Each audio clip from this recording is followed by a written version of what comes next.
Jadi kita harus tahu dulu karakteristik dari datanya ya dengan yang disebut dengan skala atau tingkat pengukuran. Nah, nanti kita bisa memilih metode atau analisis statistiknya ya yang tepat. Nah, kemudian selain itu ya dengan kita mengetahui skala pengukuran dari suatu data ya, itu bisa membantu kita menginterpretasikan. Nah, ya jadi interpretasi di sini nanti. Ya, hasil penelitian kita dengan benar. Gitu ya. Jadi terkait bukan hanya pada analisis saja, ya analisis di sini kan tadi sudah kita bahas nih. Ya. Ini ada analisis di sini tadi. Maaf ke sini. Ya, ada analisis. Tadi mana analisis? Nah, ini ya.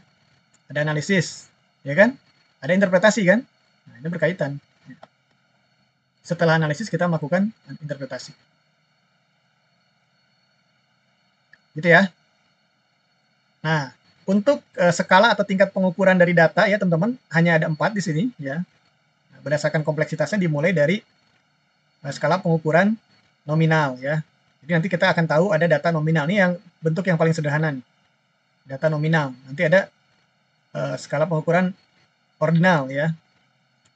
Ya, atau kadang juga disederhanakan jenis data nominal, data ordinal, data interval, dan data rasio ya. Ini semua berkaitan sama data ya.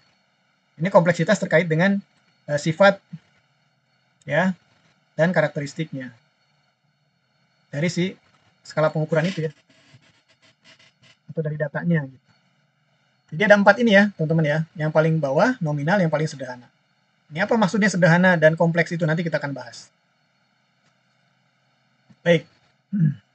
Nah, kita akan mulai dari skala nominal ya. Skala yang paling sederhana. Ini definisinya. Ya, yang paling sederhana nih. Ya, berfungsi sebagai label atau kategori. Ya, si data itu dia dimaknai ya sebagai label atau kategori. Tidak ada urutan atau hierarki di antara kategori. Ya, contohnya jenis kelamin. Nah, jadi kalau kita ambil variabel gitu, kan data itu ya bisa berisikan variabel. Ya. Atau dalam bentuk variabel kayak kemarin tinggi badan ya. Tinggi badan itu kan variabel sebetulnya ya. Kemudian apalagi skor ujian ya. Ya. Dari sampel yang namanya atau objek yang diteliti lah. Objek yang ditelitinya adalah mahasiswa di sini ya gitu. Nah, dari mahasiswa ini, dari populasi mahasiswa diambil sampelnya gitu misalnya ya. Kemudian dari situ kita ambil variabel ya yang terkait dengan mahasiswa ini. Variabel datanya apa saja, tinggi badan, skor ujian misalnya ya. Bisa macam-macam nanti. Termasuk tadi ya di sini untuk yang jenis nominal, jenis kelamin ya. Nah, di sini untuk yang skala nominal ya, contohnya adalah jenis kelamin. Jadi laki-laki dan perempuan, nih lihat nih. Dia adalah label, betul nggak teman-teman ya? Atau kategori. Ya, jenis kelamin ini. Contohnya adalah jenis kelamin di sini. Atau asal negara, ya nggak? Atau kebangsaan, nationality kan? Itu pun sama. Label atau kategori. Ya. Warna mata, ya, hitam, coklat, biru. Ya, agama, ya, afiliasi partai politik, afiliasi agama, itu semua adalah jenis skala nominal ya atau data nominal bisa ya. Jadi tidak ada nih karakteristiknya adalah tidak ada urutan atau hierarki di antara kategori. Jadi kalau saya tulis misalnya laki-laki dikuantifikasi ya atau dilabeli dengan angka 1 misalnya ya dan kemudian perempuan saya labeli 2. Menurut teman-teman ada urutan nggak ini? 1 dan 2 ini atau hierarki? Tingkatan. Tidak ada, Pak. Tidak ada ya. Jadi tidak ada urutan. Tidak ada urutan. Ya, bukan berarti urutan pertama laki-laki, urutan kedua perempuan, dan tidak ada juga hierarki. Hierarki itu jadi kayak kasta lah gitu ya. Urutan pertama laki-laki, urutan kedua perempuan enggak ya. Jadi hanya sekedar label saja, kategorisasi. Bisa nggak sebaliknya ya? Boleh ya. Anda tulis laki-laki 2, perempuan 1. Ya nggak masalah. Atau laki-laki 0, perempuan 1. Perempuan bisa sebaliknya 0. Ya, kalau mau dikuantifikasi. Nah, jadi data hanya dapat dikelompokkan, tidak dapat diurutkan atau dilakukan operasi matematika ya. Jadi nggak bisa nih. Ya, maksudnya tadi ketika saya bilang dimasukkan model matematika bukan berarti kemudian misalnya sorry ya, ketika angka 1 dan tambah 2 menjadi 3 nggak ini? Ini laki-laki ditambah perempuan, jadi 3 nggak kan ya? Jadi ini nggak bisa dikenai operasi matematika. Ya, jadi nanti tidak digunakan penjumlahan, pengurangan, perkalian, pembagian, bukan ya. Nanti metode untuk kuantifikasinya itu nanti bukan dengan operasi matematika seperti itu, gitu ya. Ya, jadi kalau misalnya 2 itu perempuan, laki-laki itu 1, atau dikurangkan jadi 1 nilainya jadi laki-laki kan nggak ya? Nah, begitu ya. Paham ya, teman-teman? Jadi dia hanya label saja atau kategori saja. Makanya dia paling sederhana. Levelnya masih yang paling sederhana. Ya. Nah, jadi kalau sudah tahu seperti ini, nanti jenis analisisnya pun akan menentukan ya. Jenis analisis apa yang cocok untuk data atau skala data yang nominal ini. Ya, skala nominal ini berarti nanti jenis analisisnya seperti apa. Gitu ya. Oke, yang kedua ya adalah skala ordinal. Nih, yang kedua itu kan ordinal. Orde, kalau sudah ada kata orde apa nih? Berarti ada tingkatannya. Jadi dari definisinya, data dapat diurutkan berdasarkan peringkat atau tingkatan. Ya, namun jarak antara setiap kategori tidak sama. Ya, jarak antara setiap kategori tidak sama. Jadi misalnya contohnya ya di sini tingkat pendidikan SD, SMP, SMA, S1 gitu ya. Nah, kalau saya kasih kode gitu ya. SD itu 1, SMP 2, SMA 3 gitu ya. S1 4. Ya. Kalau tadi kan yang laki-laki perempuan 1 dan 2 tidak ada tingkatan ya enggak? Teman-teman tidak ada peringkat kan? Tapi kalau ini ada nggak peringkat? 1 2 3 4 menunjukkan peringkat ya? Iya, betul. Iya, gitu ya. Atau tingkat kepuasan. Ya. Pakai skala Likert misalnya ya, skala Likert itu biasanya antara 1 sampai 5. Jadi kalau saya tulis sangat tidak puas 1, tidak puas itu adalah 2. Ya, netral 3. Oke, kemudian puas 4, sangat puas 5. Ya. Nilai-nilai ini menunjukkan peringkat, ya enggak? Kalau judulnya ada tingkat kepuasan, ya enggak?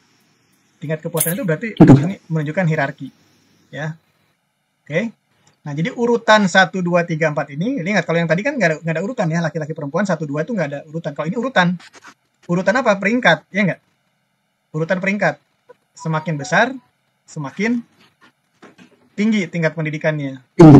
Atau kalau ini semakin besar, semakin tinggi tingkat kepuasannya, kan gitu ya? Betul, Kak. Nah, ya. Tetapi meskipun bisa diurutkan, ya, menunjukkan urutan, dalam hal ini urutan peringkat, ya, tetapi tetap tidak dapat dilakukan operasi matematika. Ya, seperti pengurangan ataupun pembagian. Ya. Misalnya kalau apa namanya orang yang misalnya A sama B ya. Asep gitu ya, sama B. Ada nama B nggak di sini? Depannya. Di kelas kita ada nggak? Nggak ada, Pak. Hah? Nggak ada? Hasbi paling. Jadi Bihas ya. Nah, ini dibalik aja nanti bacanya. Gitu. Nah, Asep, puas nggak dengan misalnya kabinet? Berapa nilai puasnya Anda dengan kabinet yang baru terbentuk di negara Konoha ya, bukan negara kita, negara lain. Berapa nilainya? 8,28. Enggak, ini udah pakai yang skala Likert ini 1 sampai 5. Tingkat kepuasan. Oh, yang itu 1 sampai 5. Ambil tengah-tengah aja, Pak, di 4. Oh, 4 bukan tengah-tengah dong. Tengah-tengahnya kan 3. Kan 3 ke 4 gitu, Pak. Oh, antara 3 dan 4. Ya, tengah-tengah antara 3 dan 4. Ya, berarti 3,5 gitu ya maksudnya ya. Iya, betul, Pak. Kalau ada 3,5 gitu ya, nanti harus dibikin fuzzy nih, fuzzy logik di situ, logika fuzzy. Oke. Nah, untuk Hasbi di mana Hasbi? Netral aja, Pak. Netral, Ya, ya. biasanya. Kan? Betul kan? Nah, kalau nanti misalnya kita lakukan operasi matematika, apakah kemudian 4 tambah 3 menjadi 7, itu menunjukkan jadi sangat puas sekali, lebih dari sangat puas ini. Enggak kan? Misalnya 4 tambah 3 ditambahkan nggak bisa nggak? Atau 4 dikurangi 3 menjadi 1. Oh, berarti totalnya berdua itu adalah sangat tidak puas, kan? Nggak begitu ya? Jadi nggak bisa diterapkan operasi matematika ya terhadap data tersebut. ya. Makanya nanti analisisnya pun akan berpengaruh ya, metode pengolahan datanya gitu ya, analisisnya, tafsirnya pun berbeda ya nggak? Ya kan, interpretasinya kan akan berbeda gitu terhadap jenis data ini ya. Oke, itu dulu ya. Jadi ini kalau tadi sama sekali tidak ada urutan, tingkatan ya, kalau ini ada. Jadi ada sedikit dimensinya tambahan ya. Kalau yang skala nominal kita anggap dimensi 1, hanya label, ini udah dua dimensi ya. Label juga sekaligus urutan atau tingkatan gitu ya. Nah, sekarang yang ketiga, ada yang namanya skala interval. Ya, skala interval ini. Nah, lihat dari definisinya, data memiliki interval yang sama antara setiap titik data, namun tidak memiliki titik nol absolut. Ya. Jadi dia itu label iya ya. Dia sebagai label ya. Ya, sebagai urutan, dia punya urutan ya atau peringkat gitu. Ya, tetapi dia juga memiliki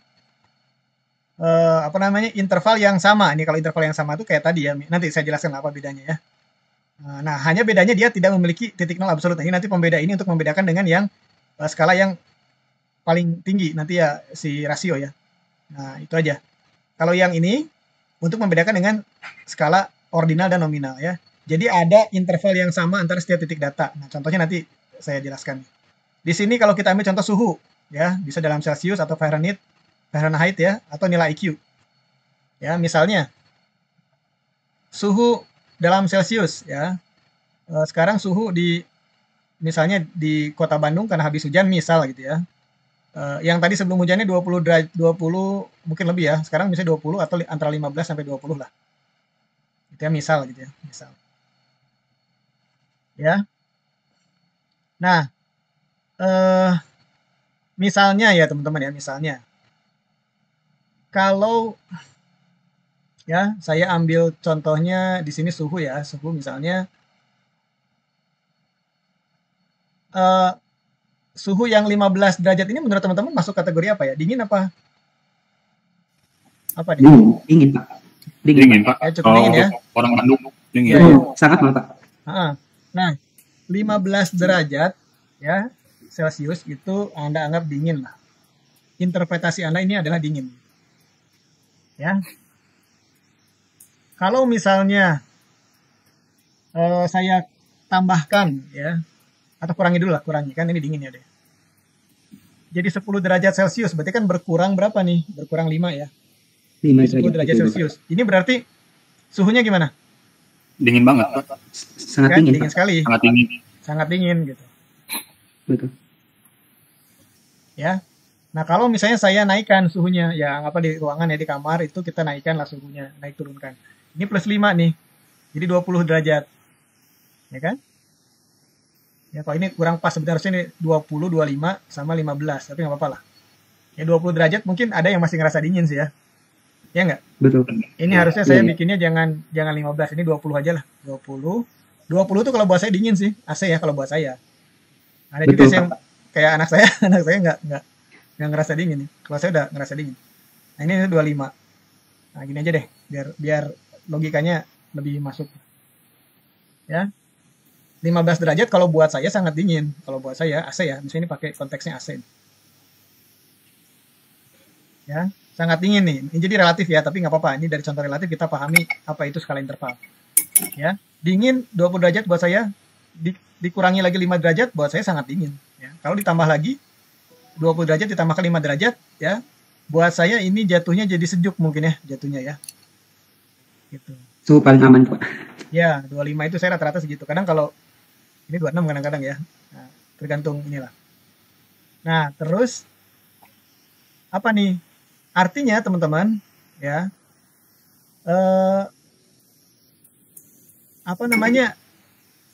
interval itu sama ya. Jadi antara 20 ke 25 itu ada interval 1 derajat, 2 derajat, 3 derajat kita anggap gitu ya. Meskipun ini data sebetulnya bisa continue, betul nggak? Kan suhu itu kan bisa 0, kan, bisa desimal kan. Tapi kalau kita anggap ini diskrit ya, 20, 21, ini kan setiap penambahan nilai itu punya kualitas yang sama nih. Jadi kalau saya tambahkan dari 20 1 derajat berarti kan 21. Itu kan berarti mengurangi dinginnya gitu kan, atau menambah panas lah gitu ya. Nah, kalau saya kurangkan jadi 19, jadi 18, setiap pengurangan atau penambahan itu kan punya kualitas yang sama, betul nggak teman-teman? Ya kan? Nilai yang sama, gitu. Ya, jadi kalau apa namanya, interval ini kita buat untuk yang naik ataupun yang turun, maksudnya sama kan? 1 derajat naik itu berarti nambah panas, 1 derajat turun ya berarti nambah dingin, ya kan? Dingin. Dengan kualitas yang sama gitu loh.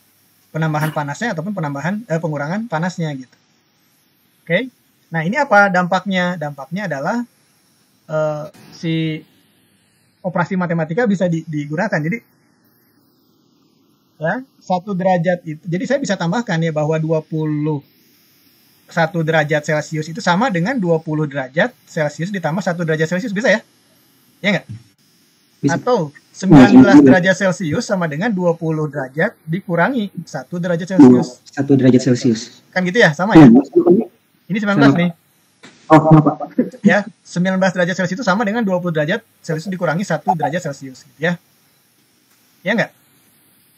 Betul. Nah, jadi di sini dapat dilakukan operasi penjumlahan nih dan pengurangan, tetapi tidak dapat dilakukan perkalian atau pembagian. Ya, misalnya contohnya di sini ya untuk yang suhu tadi. Ya, misalnya gini contohnya, ketika misalnya apa ya?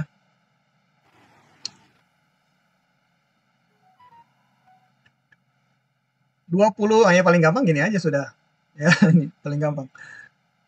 Kamar saya dan kamar anak saya misalnya sebelahan, misal ya, teman-teman ya, sebelahan. Ya, ini kamar saya, kamar 1 gitu ya, ada kamar 2. Ini kamar ya. Kamar 1 suhunya 20 derajat Celcius ya. Ya enggak? Ya. Suhu kamar anak saya 20 derajat Celcius juga sama. Apakah total suhunya menjadi 2 kali 20 derajat Celcius? Tidak, enggak, Pak. Ya. Jadi nggak bisa kita lakukan perkalian. Atau misalnya ya, misalnya digabungkan gitu kedua kamar itu, dibuka, ada connecting door-nya misalnya ya, dibuka, apakah suhunya menjadi 40 derajat Celcius? Enggak ya? Enggak, Pak, Maksudnya tetap begitu. 20. Ya, jadi tetap 20. Jadi nggak bisa padahal itu kan penggabungan kan, kamar 1 ditambah kamar 2, suhu kamar 1 ditambah suhu kamar 2. Tapi kan nggak bisa ya, gitu. Ini kan penjumlahan ini kan sama dengan pengalian kan, 2 kali suhu kamar kan. Tapi kan tidak berarti begitu kan, 2 kali 20 derajat Celcius sama dengan 40. Maknanya jadi salah kan? Gitu ya? Betul. Begitupun dengan misalnya di sini contoh lain adalah IQ ya, IQ. Gitu. Ya.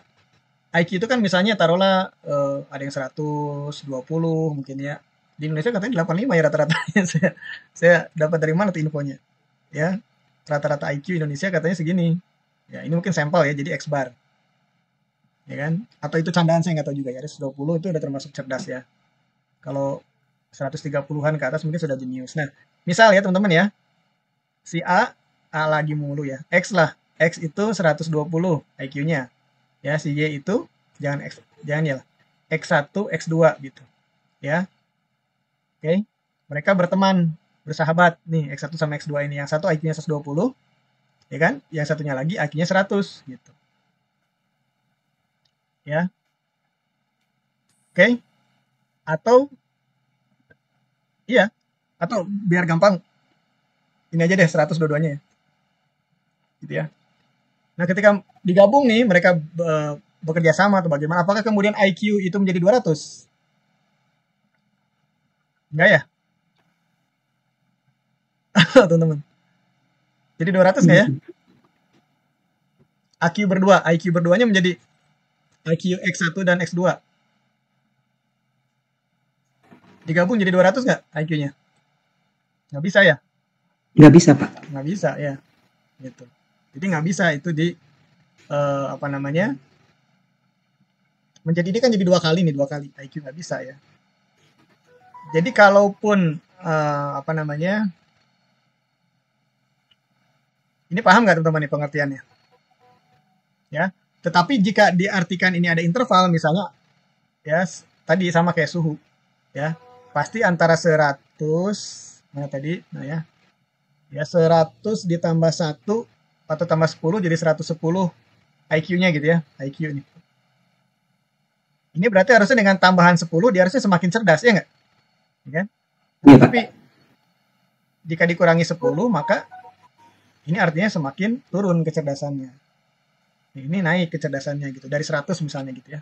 Jadi naik 10 poin, kalau dari 100 nih, kalau kita berangkat starting pointnya dari 100 ya, maka yang 110 itu 10 poin dia lebih cerdas daripada yang 100. Yang ini 10 poin lebih kurang cerdas, atau kurang cerdas, 10 poin kurang cerdas dibanding yang 100 gitu ya. Jadi dia intervalnya mengandung yang sama ya. Tetapi tidak bisa dikalikan atau dibagi. Ya. Jadi yang IQ 200 itu bukan berarti 100 orang, 2 orang yang IQ 100 digabung itu bukan kan, bukan.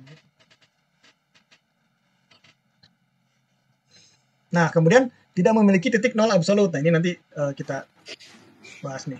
Tidak memiliki titik nol absolut. Jadi maksudnya kalau suhu tadi 0 derajat Celcius misalnya ya, suhunya 0 derajat Celcius.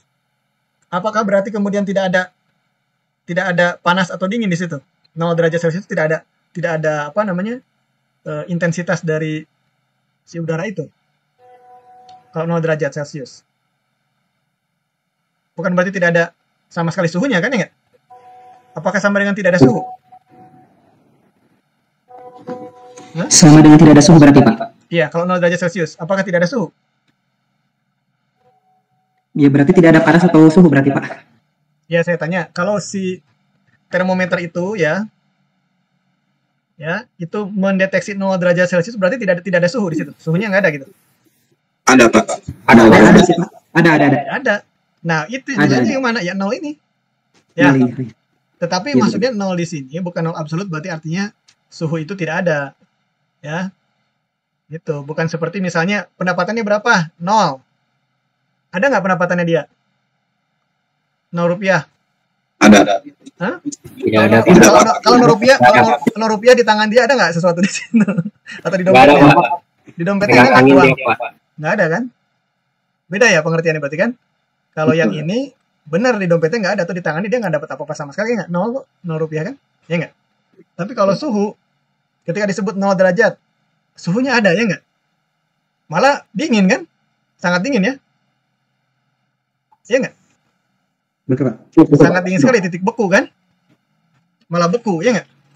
Jadi suhunya ada. Jadi ini tuh bukan 0 absolut yang artinya apa? Ya sebenarnya 0 juga bukan berarti tidak ada ya. Cuman ya kita bisa pahami dalam pengertian kita, ketika misalnya suhunya 0 derajat ya artinya bukan berarti suhunya tidak ada, justru dia sangat dingin, titik beku gitu. Ya, atau misalnya IQ-nya 0. Apakah dia tidak punya kecerdasan sama sekali ketika IQ-nya 0? Diartikan dia juga, Pak. Hah? Masa? Lagi-nya 0 dia, Pak. Ya enggak dong, kan justru IQ itu kan ada alat tesnya, betul nggak? Ya kan? Ada Mungkin alat tesnya salah, Pak. verbal, ya kan? Mungkin dia kalau nggak dilatih segala macam, atau misalnya maaf ya salah alat tesnya, betul. Misalnya kita kasih psikotes ke monyet gitu ya nggak? Hasilnya pasti 0 kan? Ya nggak? Hasilnya mungkin 0, malah besar kemungkinan hasilnya 0, ya kan? Tapi apakah kemudian monyet itu IQ-nya 0, benar-benar tidak punya kecerdasan? Tidak juga, Pak. Tidak. Bukan berarti tidak punya kecerdasan gitu ketika IQ-nya itu 0. Jangankan dulu monyet, bayi aja kalau kita kasih tes IQ 0 kan hasilnya kan? Tapi dia punya kecerdasan nggak? Punya kan? Oke ya, nanti kita lihat nih. Yang berikutnya, yang terakhir adalah skala rasio. Ya, skala rasio itu ini skala yang paling tinggi. Ya, nah bedanya dengan yang interval tadi, dia memiliki titik nol absolut. Ada titik nol absolut. Jadi ketika 0 itu artinya memang bisa dipahami nilainya itu tidak ada. Ya. Dan juga interval yang sama. Ini sama dengan yang skala interval. Ya. Jadi skala rasio itu memiliki ciri yang dimiliki oleh interval ditambah dengan ini.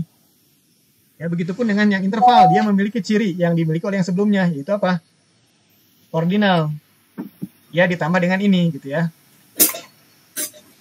Ya, di antara tambahannya ini. Begitupun dengan yang ordinal, dia memiliki ciri yang nominal, ditambah dia punya urutan berdasarkan peringkat gitu ya. Makanya tadi semakin kompleks tuh gambarnya. Ya. Ini label saja atau kategori. ini apa? Urutan atau peringkat ya. Kalau ini ada apanya? Ada ya si intervalnya itu ya, nilai interval. Nah, kemudian rasio, ya nilai rasio juga. Nilai rasio itu maksudnya adalah titik nol absolut tadi ya. Titik nol absolut plus nanti bisa dikalikan dibagikan ya. Ya, jadi ke yang terakhir rasio ini yang kemarin kita ambil contoh ya. Jadi dia bisa semua operasi matematika dapat dilakukan ya. Tinggi badan, berat badan, usia, pendapatan itu semua ya. Rasio tinggi badan ya, tinggi badan. Jadi kalau yang tingginya 100 cm ya ini nggak harus manusia ya, apapun meskipun ada manusia ya segini ya kan. Yang dewasa pun bisa segini tingginya kan kalau dia misalnya apa? Punya kelainan kan gitu. Ya. Nah, itu dengan yang 200 cm ya. Ini artinya apa? Kalau ini adalah A, ini adalah B, maka si B ini adalah 2 kalinya A. Bisa nggak? Bisa, Pak. Bisa ya? Misalnya berat badan atau tinggi badan ya. Atau usia. Usia misalnya G itu usianya 20 tahun. H itu usianya 40 tahun. Maka usia G ya, ini usia nih. Sama dengan setengah dari usia A, usia H. Betul nggak? Betul, Pak. Betul juga, Pak, itu. Ya. Jadi bisa dibandingkan, rasio namanya. Rasio itu kan perbandingan. Ya. Jadi kali bagi bisa. Gitu ya. Dan urutan juga. Jadi kalau dituliskan 10, 20, 30 ini menunjukkan urutan ya. Semakin besar ke sini. Begitupun ke sini semakin kecil gitu. Ya, begitupun dengan gaji, pendapatan gitu ya. Nah, kemudian tadi apa yang ini ada titik nol absolut. Ya. Kalau tingginya adalah 0 cm, ada nggak kira-kira wujudnya bendanya? Nggak ada ya? Berwujud. Nggak ada, Pak. Nggak ada kan? Kalau pendapatannya tadi 0 rupiah, berarti kan tangan kosong, ya nggak? Berat badannya 0 kg. Ya nggak ada barangnya, ya nggak? Ini kan? Orangnya nggak ada kan? Kalau 0 kg ada nggak orangnya kira-kira? Misalnya, misalnya di mana? Di bulan gitu ya, atau di mana kan? Enggak kan, di bulan pun dia berkurang doang, ya, saya lupa berapa rasionya. Enggak 0 kan? Oke ya, jadi ini nah, kebanyakan teknik industri itu bermainnya di sini, di skala rasio, kebanyakan ya. Oke? Tapi ilmu sosial, nah kita mungkin rasio sama interval lah. Tapi kalau ilmu sosial nih banyaknya di nominal sama ordinal. Kayak tingkat kepuasan, ya enggak? Kan ilmu psikologi kan, ilmu pendidikan. Ya kan? Dia banyak kan bermain di skala nominal sama ordinal. Ya. Ya meskipun ya sebetulnya ini bukan berarti saya anggap bahwa seperti itu enggak ya, maksud saya banyak ya terjadi seperti itu ya. Nah, kemudian ini kan tadi ya untuk yang skala. Oke. Kalau masih ada yang belum jelas nanti kita diskusikan ya. Ini kita lebih summary-nya nih ya, summary-nya.